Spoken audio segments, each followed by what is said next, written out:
AI로 위자가 의사 선생님이 이렇게 얘기하세요. 이거 하나면 잇몸이 차오른다. 잇몸이 더 이상 내려가지 않도록 관리하는 게 중요하고요. 우리가 잇몸을 다시 차오르게 재생해봅시다. 그러면 어떤 시술을 받으셔야 합니다. 우리가 라미네이트 할 때 그런 부작용 얘기해 준 곳 없을 거예요. 토닥토닥. 오늘은 환자분들이 가장 불편해하는 이것에 대해 알아보도록 하겠습니다. 내려간 잇몸 때문에 시리고 보기도 불편하고 이거 다시 어떻게 올릴까요? 그럼 많은 분들이 이렇게 생각하세요.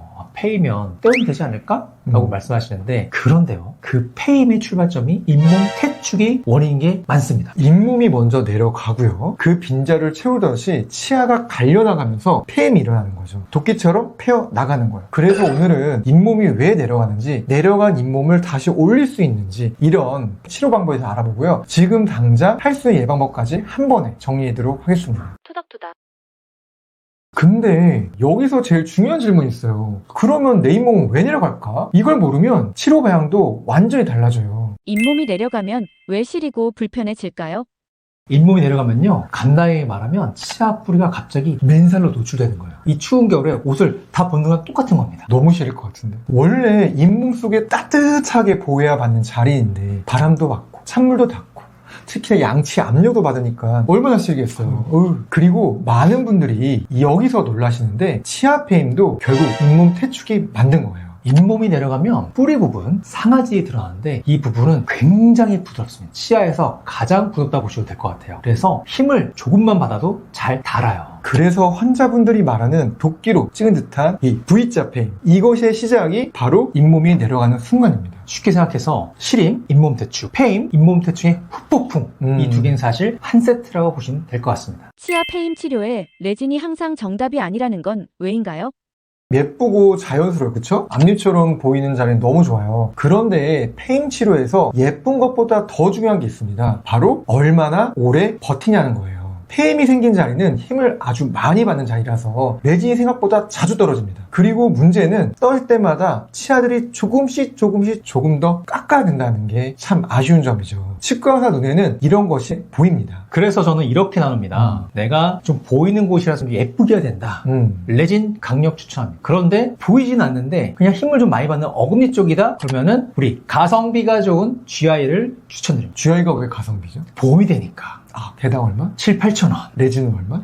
5만원에서 7만원. 그래서 우리가 재료 선택할 때 상황에 따라서 더 좋은 선택이 따로 있다는 것을 꼭 기억해 주세요. 잇몸이 내려가는 원인은 어떤 것들이 있을까요?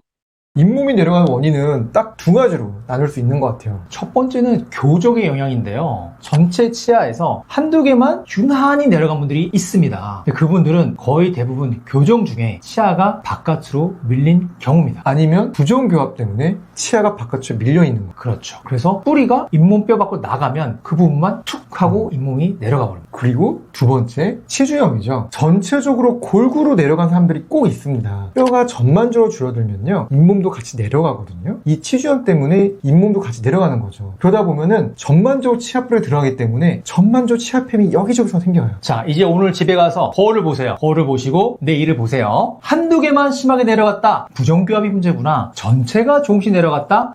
내가 잇몸이 안 좋구나 라고 생각하시면 됩니다. 정리됐습니다. 유산균 치약으로 잇몸이 다시 올라온다는 얘기 정말 가능할까요? 이 질문 진짜 많이 들어요. 심지어 유튜브 그리고 뭐 쇼츠 캡처해서 가지고 오시거든요. 어떻게 생각하세요? 저는 요즘 제가 보는 SNS도 광고가 많이 떠요. AI로 위자가 의사 선생님이 이렇게 얘기하세요. 이거 하나면 잇몸이 차오른다. 이거 먹어보라고. 그런데 제가 단순히 말씀드리잖아요. 잇몸은 절대로 자연적으로 올라오지 않습니다. 확률 0%입니다. 0입니다. 자, 왜 올라온 것처럼 보이느냐? 사실 붓기가 빠지면 잇몸 윤곽이 덜 부어 보이니까 올라왔나? 하고 착시가 생기는 거예요. 그리고 구조적으로 내려간 잇몸은 특히 유산균, 치약, 약으로는 절대도 못 올라옵니다. 정리하자면은 우리가 염증을 줄여서 잇몸이 더 이상 내려가지 않도록 관리하는 게 중요하고요. 우리가 잇몸을 다시 차오르게 재생하고 싶다. 그러면 어떤 시술을 받으셔야 됩니다. 그렇기 때문에 관리와 재생, 이거 두 개는 완전히 다른 개념입니다. 라미네이트 처음엔 예쁜데 몇 년 지나면 경계가 보이던데 이건 왜 그런 건가요?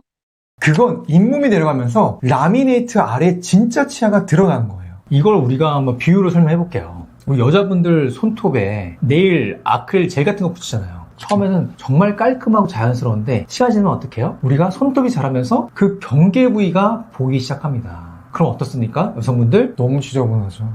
싫어서 다시 하게 되잖아요. 뜯어내고 다시 붙이죠. 라메이트가 또 다시 할 수 있을까요? 어렵습니다. 할 수는 있지만 치아를 삭제를 해야 됩니다. 그래서 저는 라미네이트를 하실 생각이 있으시다면 확실히 이건 알고 시작하셔야 될 것 같고요. 나중에 이런 부작용이 있다는 것도 알고 시작했으면 좋겠습니다. 맞습니다. 우리가 라미네이트 할 때 그런 부작용 얘기해 준 곳 없을 거예요. 그래서 20년, 30년 뒤에는 어떨까? 그것까지 생각을 하시면서 꼭 시술을 받길 바랍니다. 그럼 내려간 잇몸을 실제로 다시 올릴 수 있는 방법은 뭔가요?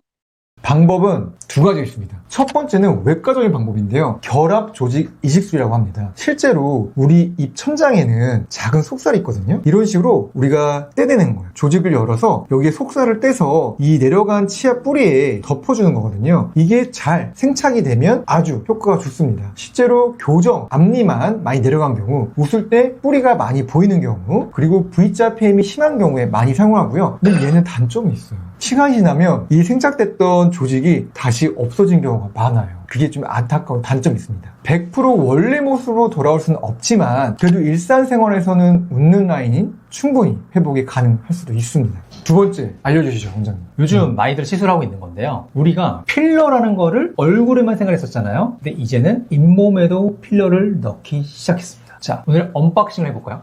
자, 바로 이겁니다. 이것은 필러를 잇몸에 넣는 거예요. 사실 이 필러는 우리 얼굴에 넣는 필러랑 같은 필러입니다. 같은 용량의 같은 재질이고요. 보이십니까? 이게 바로 필러입니다. 이 필러를 우리가 잇몸에 넣어주는 거죠. 예를 들어서 여기 치아 사이사이 공간이 내려가서 보기가 너무 안 좋다. 그럼 그 부위에 이런 필러를 주입을 해주는 겁니다. 그런데요, 생각보다 이 필러가요, 오래 가요. 네, 우리가 얼굴에 맞는 필러보다 더 기간이 오래 유지되더라고요. 그래서 참 효과가 좋구나. 심지어 비용도 저렴하잖아요. 그쵸? 아프지도 않아요. 이미 마취제 들어있거든요. 최고의 가성비 치료. 네, 금방 끝납니다. 오늘부터 할 수 있는 잇몸 퇴축 방지 습관 3가지는 뭐가 있을까요? 딱 3가지만 기억하시면 될 것 같아요. 자, 첫 번째, 양치 방향 바꾸기. 좌우로 밀어서 닦는 습관은요, 잇몸 퇴축의 주범입니다. 빗자루처럼 위아래로 쓸어 내려줘야 잇몸 퇴축이 훨씬 줄어들 수가 있습니다. 두 번째, 치아에 가해지는 힘을 줄여주셔야 돼요. 단단한 음식을 안 드시기 제일 좋고요. 그리고 밤에 이갈이나 아물기가 있는 분들은 정말 잘 때는 꽉 감깁니다. 그래서 우리가 두 가지를 추천드립니다. 첫 번째는 나이트 가드, 바로 이겁니다. 치아에다가 잘 때 이런 거를 끼고 주무시는 거예요. 끼고 주무셔서 힘을 좀 덜 받게 해주는 거고, 두 번째는 또 최고의 가성비 치료, 보톡스. 보톡스를 턱 근육에 놓으셔가지고 근육량을 줄여서 힘 조절하는 게 정말 효과가 아주 만점입니다. 참고로 저희 둘 다 나이트 가드, 보톡스 둘 다 하고 있습니다. 맞아요. 제가 둘 다 쓰고 있습니다. 세 번째, 거울입니다. 거울을 보고 만약에 내 치아가 내려갔다, 그럼 바로바로 치과 오셔서 치료를 하셔야지 그 떨어진 게 더 커지지가 않는 거죠. 잇몸 퇴축은 조기에 치료할수록 싸고 덜 아픕니다.